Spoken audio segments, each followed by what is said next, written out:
Thank you, House Chair. The ACDP takes note of the report and sincere efforts undertaken to improve Parliament's performance in respect of lawmaking, oversight, and public participation.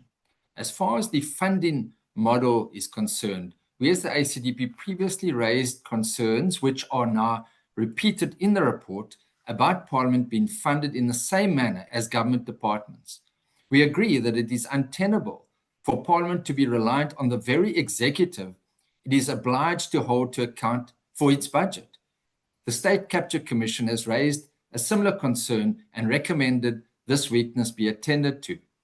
And we, as the ACDP, share concerns with the slow progress in negotiations towards the funding process, which is appropriate for Parliament as a separate arm of state.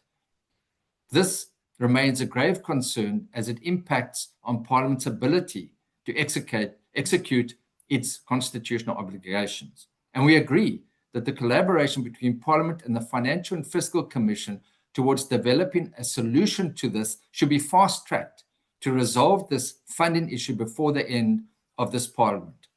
We welcome the unqualified audit outcome with no material findings, but the recommendations of the AG and Audit Committee must be implemented and reported on a regular basis.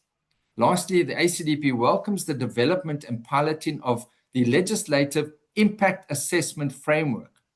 Reviewing the impact of legislation that has already been passed will ensure that Parliament is able to identify and address shortcomings in the legislative process.